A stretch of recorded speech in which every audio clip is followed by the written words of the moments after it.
कार्तिक स्नान की मैं एक कथा सुनाती हूँ आप लोग को। जो लोग कार्तिक स्नान करते हैं इसका क्या फल, क्या महत्व मिलता है। एक बार एक गांव में एक पंडित जी और एक पंडितानी रहते थे दोनों लोग, और दोनों लोग बहुत पूजा पाठ करते थे। सुबह सुबह उठ के गंगा स्नान करने जाते थे। और लेकिन दोनों लोग जब पूजा पाठ करके घर आते थे तो उनको खाना वाना बनाने वाला कोई नहीं था, क्योंकि उनके बच्चे नहीं थे, कोई संतान नहीं थी उनकी। तो वो लोग बहुत दुखी थे कि हम लोग थक हार के आते हैं तो कोई हमें रोटी देने वाला नहीं मिलता है घर पे। तो एक दिन जब पंडितानी थी तो वो पंडित जी से बोली कि हम लोग क्यों नहीं किसी लड़की से मतलब झूठ बोल के उसको हम अपनी बहू बना के घर ले आए, ये बोल के कि हमारा बेटा बाहर गया है, कमाने गया है। तो पहले के टाइम में लोटा पर शादी हो जाता था, तिलक चढ़ जाता था, ऐसा नियम था। अगर किसी का बेटा बाहर गया है, उसे टाइम नहीं मिल रहा है आने को, छुट्टी नहीं मिल रहा है, तब पहले के लोग उसके नाम पर लोटा से शादी ब्याह तिलक परीक्षा करवा देते थे। तो वो भी पंडित जी दूर से किसी दूसरे गांव से, जो लोग न जहाँ उनको लोग नहीं जानते थे, जानने वाले लोग को तो पता ही था कि इनके संतान नहीं है, तो दूसरे गांव से पंडित जी गए, बहू ब्याह के लाए कि मेरा बेटा परदेश गया है। जब वो बहू आई तो बहुत खुश थी, बहुत सेवा करती थी। सुबह सुबह उठ के दोनों लोगों को नहाने जाने की तैयारी करती थी। फिर वो लोग आते थे तो उनके राह देखती रहती थी, खूब सेवा करती थी। आते ही उन लोग को भोजन बना कर खिलाना, उनकी सेवा करना, सास का पैर दबाना, बहुत सेवा करती थी। दोनों लोग की ज़िंदगी बहुत सुकून से कटने लगी, बहुत खुश हो गए दोनों लोग। पर पंडितानी जो थी हर चीज़ घर में रख के जाती थी कि कहीं किसी कमी की वजह से ये बहू बाहर ना निकल जाए, हम लोग के ना रहने पर, तो बाहर के लोग इसको मतलब पूछ लेंगे, बता देंगे सच्चाई, इसलिए सब कुछ वो घर में रख के जाया करती थी। एक दिन की बात है कि घर में आग नहीं था, चूल्हा कैसे जलाए, वो सुबह खाना कैसे बनाए।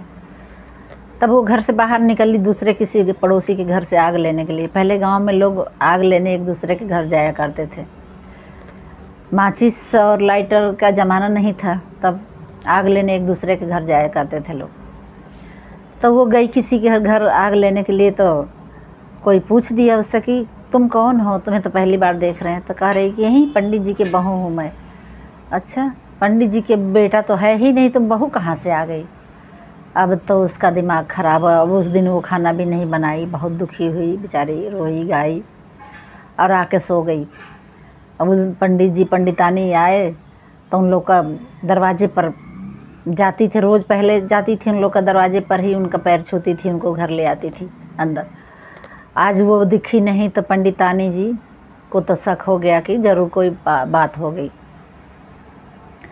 और भी उसके कान भर दिए थे सब लोग कि तुम्हें नौकर बना के रखे हैं लोग, ताला चाबी भी अपने साथ रखते हैं ये लोग, तुम्हें सिर्फ नौकरानी की तरह रखते हैं। अब इसके दिमाग में ये भी था कि ये भी सही बात है। तब वो उसकी सास आई, पूछी कि क्या बात है बेटा, तुम आज ऐसे क्यों पड़ी हो, तुम खाना वाना नहीं बनाई हो। कह रही है कि तुम्हारा बेटा तो है नहीं, तो हमको कहाँ से लाई हो। अब इस बात का तो जवाब पंडितानी के पास कुछ नहीं था बेचारी। पर फिर बोली कि घर का चाबी भी तुम अपने पास रखती हो और मुझे नौकरानी की तरह रखती हो कि जैसे हम कुछ देख न ले, कुछ चुरा ले न ले, इसलिए मेरे ऊपर ताला बंद करती हो घर में। तो पंडितानी को लगा कि चलो अगर चाबी से खुश हो जाएगी ये तो अच्छी बात है। चाबी उन्होंने दे दिया कि लो चाबी ले लो। चाबी लेके वो खुश हो गई।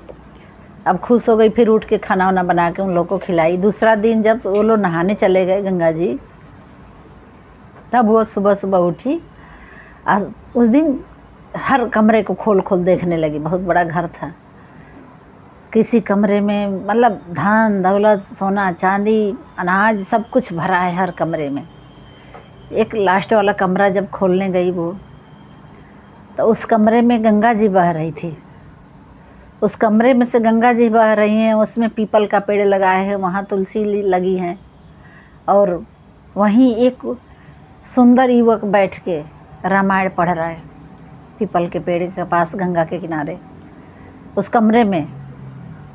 ये देख के उसे लगा कि ये बूढ़ा बूढ़ी सही बोल रहे थे, वो पड़ोसी झूठ बोल रही थी, यही इनका बेटा है। अब उस दिन तो उसके खुशी का ठिकाना नहीं रहा। देखिए भगवान का चमत्कार, उस दिन उसके खुशी का ठिकाना नहीं रहा। उस दिन तो और भी नए नए व्यंजन बनाई खाने में, और एकदम दरवाजे से लेके घर में कब आएंगे सोच के 10 चक्कर लगाती थी कि जल्दी आएंगे, उन लोग को मैं बताऊंगी कि वो आ गए। उन लोग कहते थे ना कि बेटा कमाने गया है, तो उन लोग को बताऊंगी कि वो आ गए हैं, उन लोग को पता नहीं है।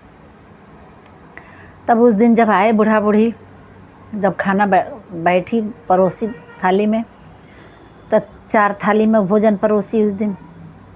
तो पूछने लगे पंडित पंडितानी कि ये बेटा ये तीसरा चौथा थाली किसके लिए परोस रही है, हम तो 3 ही लोग हैं। तो कह रही है कि आपके बेटा आ गए हैं, आपको पता नहीं है।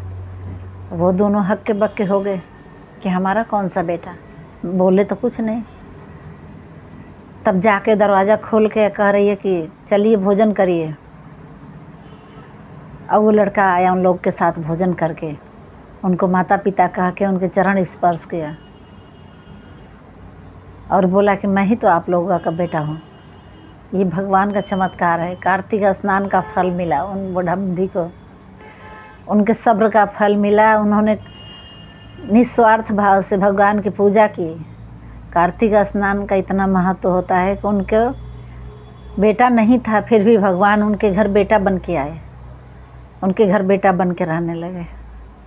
ऐसी है कार्तिक स्नान की महिमा।